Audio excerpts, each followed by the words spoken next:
Hi, everyone. Welcome back to another episode of Pocket Pundits. For those of you joining us for the first time, my name is Matt Pappas. I'm the CEO of Cottonwood Wealth Strategies, and I'm joined today by my father, Tom Pappas, who's the president of our firm. So very excited about today's conversation. Just for a little bit of background, my dad and I have worked together for a number of years now, but our paths in the industry originally started separately. Both of us spent the early part of our careers in the wirehouse world, where we learned a lot about the financial advisory business, investments, portfolios, and all the things that come along with it, and also what we wanted to do differently. So 4 years ago, we decided to build something of our own. We took the entrepreneurial plunge and started Cottonwood as a family idea. And I would say that still resonates today. We wanted a firm where we could give people straightforward advice, free from outside pressures, where relationships really come first. And quite honestly, that's why we went independent. It's given us the freedom to put our clients' interests first and center, and to build the kind of long-term partnerships that we really believe in.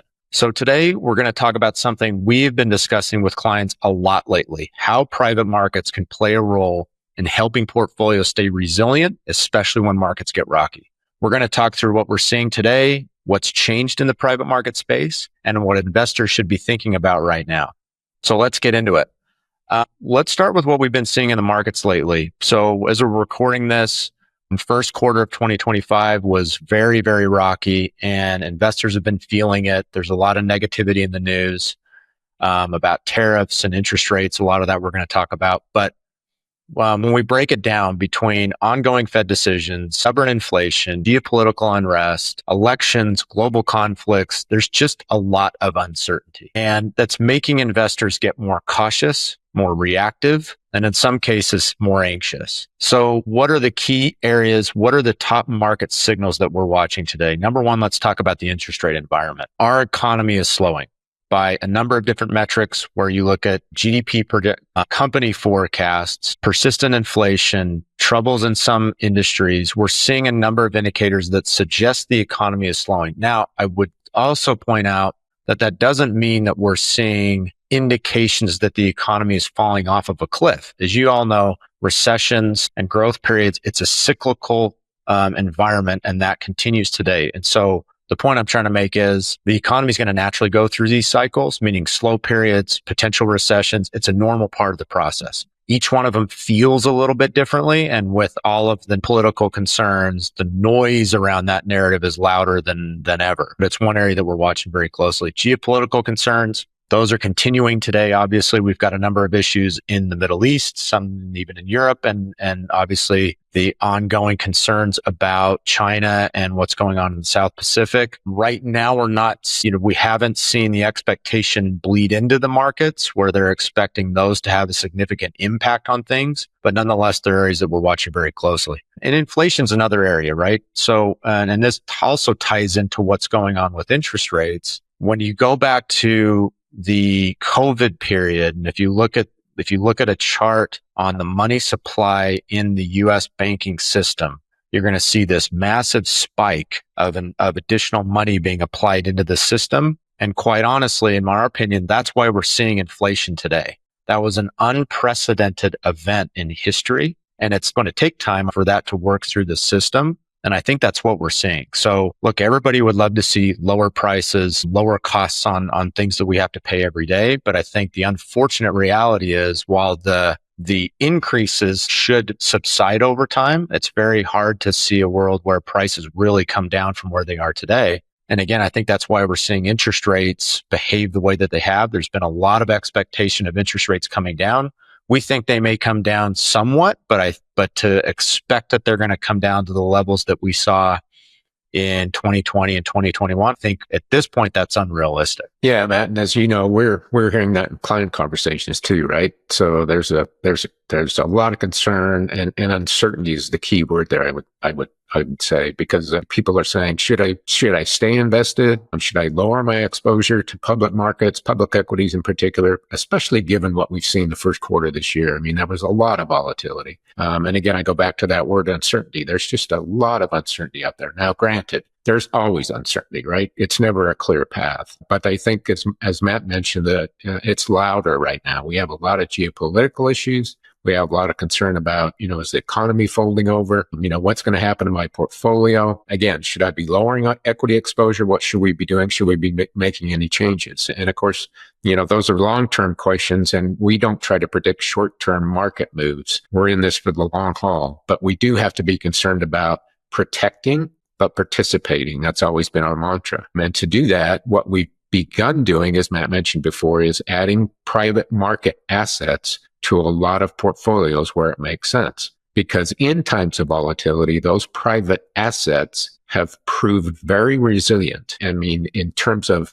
when the volatility has picked up, you think back in 2008 or 2020, as Matt mentioned, volatility was extreme, even more than we've seen for the first quarter this year.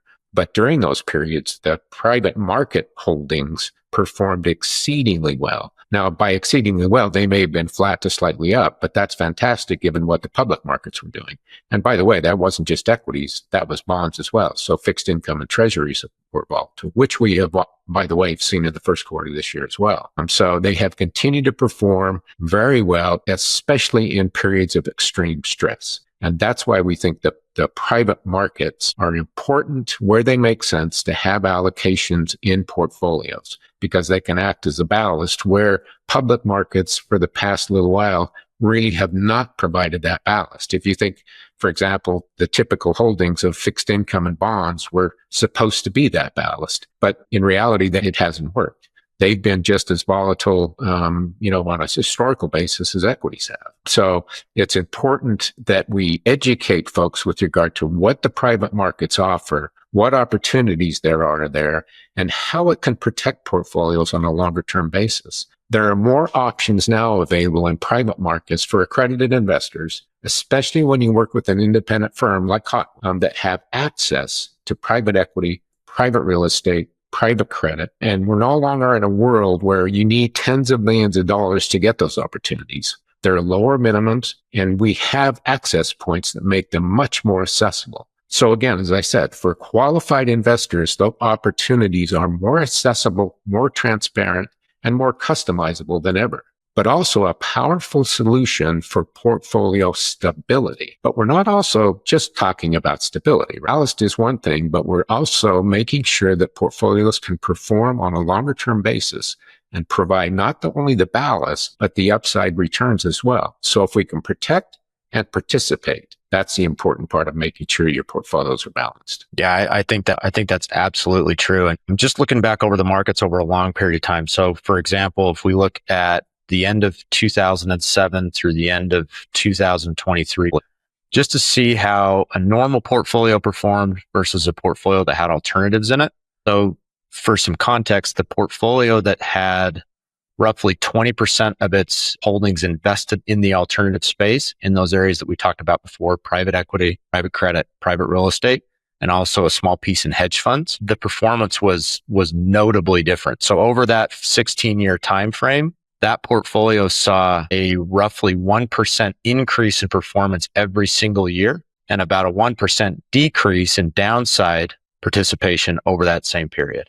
When you look at alternatives just as its own segment and compare it to the public markets, historically, they've experienced about 22% of the downside compared to public markets. So the reason I'm saying this is I think it speaks to what we're talking about and gives you some context as to why, because these are real numbers and this is how they've performed in difficult periods. And that's why we think they're really important to have into the mix. The other thing I want to mention is, especially for business owners, incorporating private markets into your strategy can be very, very powerful.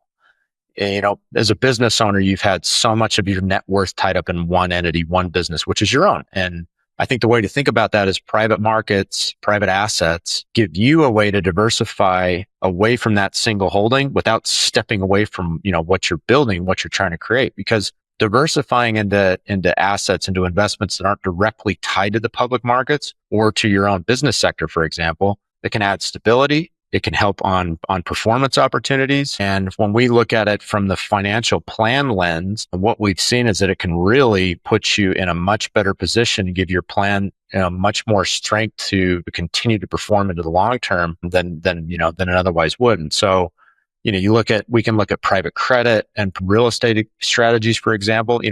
Those can be really great areas to add passive income streams so that your plan when you, even while you're building the business or while you're in the business, but even more importantly, after that, it gives you additional income streams that you can use to live off of and, enjoy that next phase of life. But we see a lot of misconceptions out there when we talk about private assets and private markets. Well, aren't these investments very illiquid? Isn't my money tied up for long periods of time? Doesn't that make them more risky? And, the short answer is some of them are more illiquid. Your money can be tied up in certain strategies for a little bit longer.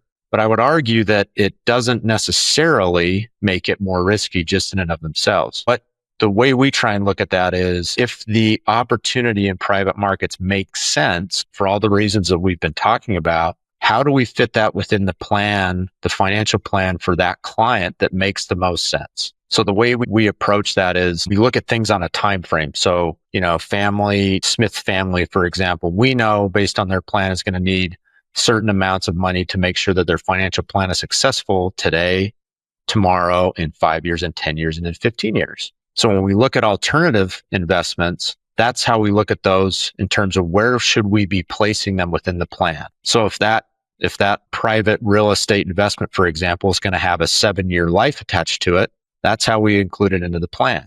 So the intention is to mitigate the risk while also giving the client the benefit of having that in their overall portfolio. So I think yes, they can be more illiquid. Yes, there are some lockups, but I wouldn't look at that in and of itself as a negative and a reason for not at least considering investing in these areas. One of the things we do at Cottonwood as an independent fiduciary is we do a lot of due diligence on these opportunities, a lot of due diligence on the managers, the people that are running the specific opportunities, whether it's in venture capital, private equity, to make sure, one, they're doing what they say they're doing. What's their track record? How have they done, especially during difficult times? And that gives us the context and the understanding we need to go back to the client and say, hey, here, we think this really makes sense and here's why, because we've done this due diligence for them.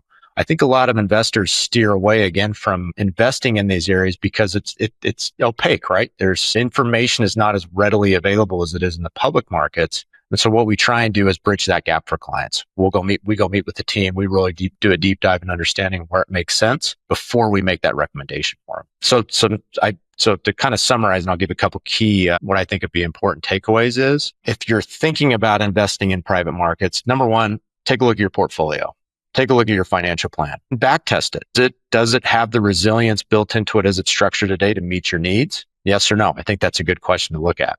And also have the mindset of being open and open to looking at different areas that may enhance your plan, enhance your overall portfolio, because education is key, right? As much as you can understand about the investment, what the intention is, what the risks are, what the pitfalls are, what happens if it doesn't do well, it's going to make you feel much better about making that investment because you'll be much more informed, understanding what's at stake. And again, working with, in our case, that we act as the partner in those conversations with our clients to make sure it makes the most sense for them. Yeah, I agree with that. And I would think of private investments, in exactly the way Matt explained it. I've been doing this a long time, but I think the alternative sector availability now is one of the most dynamic areas that we think is available and makes a lot of sense in a lot of portfolios, again, for qualified investors. Again, you think about 5 years ago or 10 years ago, you needed millions and millions of dollars to have access to these types of products.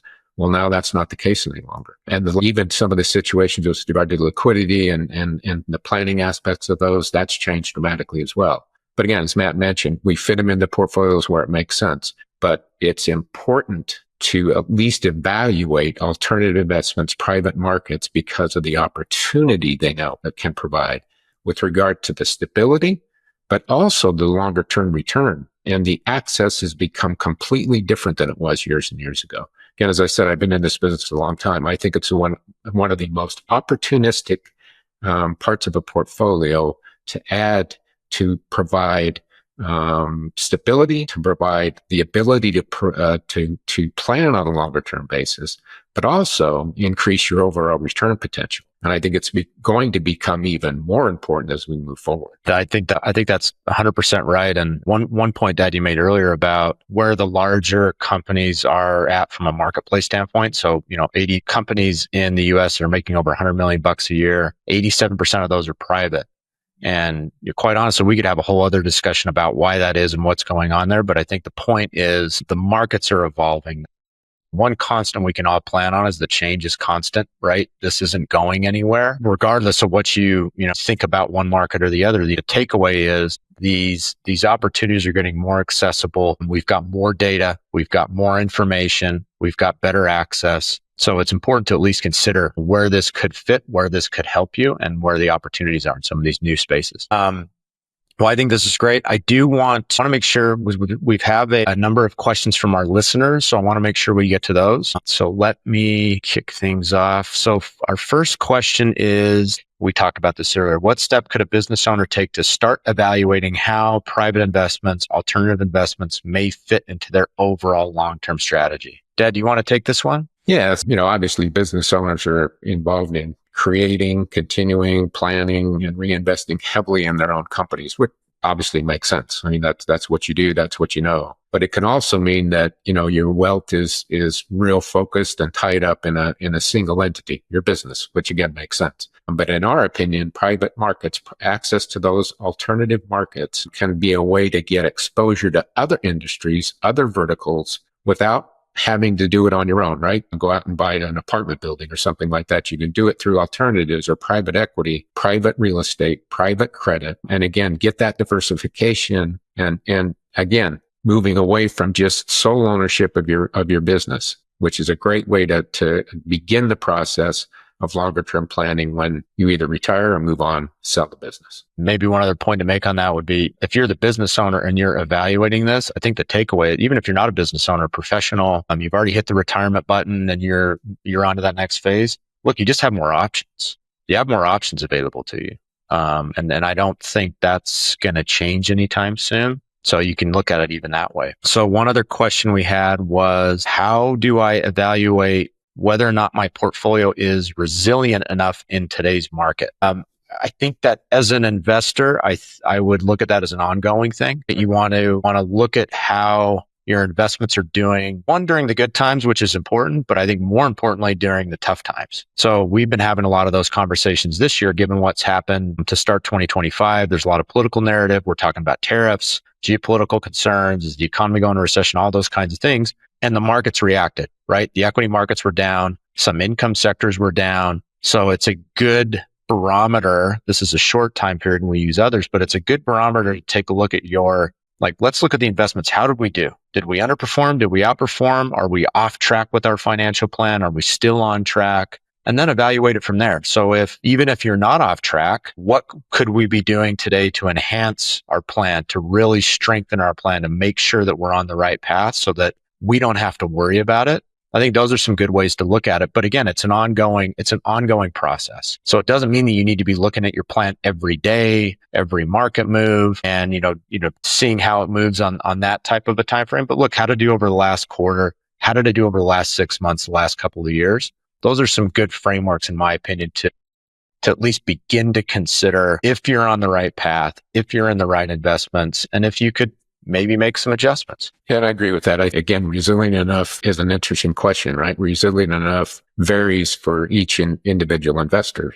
Some people are totally comfortable with, keeping that long-term objective and outlook, and others may be more concerned about those short-term volatility moves. And again, resilient, really is a relative term to each individual investor, and that you want to make sure that your portfolio is structured such that, it's accomplishing the goals that you want it to, both on a short and longer term basis. We've got two more questions. Let's go with, so how do I know if I qualify to invest in the private markets? Really good question. Dad, do you want to give kind of a high level of what that looks like? Obviously, there's a lot of details that an investor would have to go through, but maybe just from a high level, what that looks like for folks. Yeah, we could deep dive into that for a period of time here. But, the private markets have changed substantially, and each private alternative option has its own qualification standards. But I would say that, and what I mean by that is there's not necessarily a fixed number in terms of net worth and so on any longer, because again, the private markets have changed dramatically over the years. But again, it would be for the benefit of almost all investors to at least consider what private markets are available now. Again, as I mentioned earlier in this podcast, years ago, to have access to some of these private alternative options, you had to have millions and millions of dollars. In some instances now, in the private markets, you can have $1,000. Certainly, you don't want to over allocate to areas like that, because again, there are some liquidity issues and differences and things like that. But with regard to the availability and the offerings of the type of private markets that are now available, they're much different than they used to be over the past few years. Yeah, I would just add, with a lot of these opportunities, disclosure is key. And I will tell you, the ones that we look at and do due diligence on are very good about disclosure, very upfront in terms of what the qualifications are. So just make sure you're looking at those, and also have a professional in your corner. Right? Like if you're taking a look at it and you want to make sure that it makes sense and that you're hitting those qualifications, get the right professional in your corner to help you with that. I want to end on this one because I think this is a great question. So what types of opportunities are we seeing in the private markets? Why would I even want to look in that space? I think this is great because we could spend a whole other podcast on this. What I will tell you is, and Dad, you can jump in on this too, but some of the opportunities we're seeing in the private markets are completely contrary to what we're hearing about in the news, for example, right? So in the news, the narrative is the economy's gone into recession, interest rates are too high. Take your pick. There's always something out there that's going to drive it down. And in a lot of cases, we see the public markets react to that. Well, in the private space, we're finding companies, whether they're in the startup and the seed stage, whether they're more mature companies, whether they're opportunistic in certain new evolving segments, some of it's technology and some of it's in industrial sectors. There's incredible opportunities, incredible business owners doing amazing things, solving problems, building teams that to the tune that, quite honestly, I've never seen before. So it's very inspiring when we look at some of these opportunities, and we'll meet with the CEOs, we'll meet with the fund managers and just say, what are you seeing? What's going on in your space? And granted, not all of them are super rosy, but and my takeaway has been it's much more enthusiastic in terms of an opportunity for investors and participating in things that are going to be game changing. That's what we're seeing in the private markets. And it's incredibly exciting. Incredibly exciting. Yeah, I would agree with that. And again, as we mentioned before, the availability with regard to private investments has significantly changed over the years. And again, we keep throwing this number out, but why limit ourselves or our investors, our clients, to the 13% of publicly traded companies? We want to get involved in some of those 87% of private companies, whether it's private credit, private real estate, whatever it may be.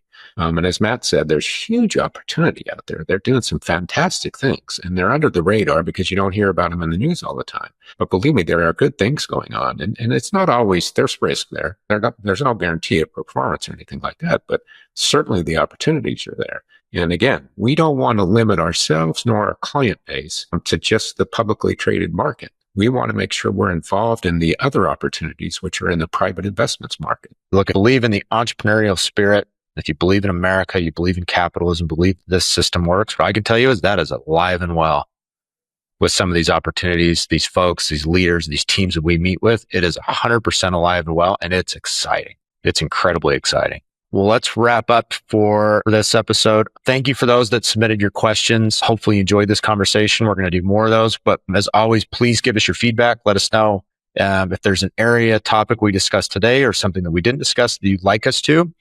You're our listeners. You're the ones we're doing this for. So please let us know. Be sure to subscribe to our YouTube channel for our Q3 episode of Pocket Pundits, which will be coming out soon. Look, if you have any questions, we're here with the answers. You can reach out to us, visit our website, cottonwoodws.com. And until then, thank you for joining us. Thank you, Dad. I think this is a great combo. And thanks, everybody.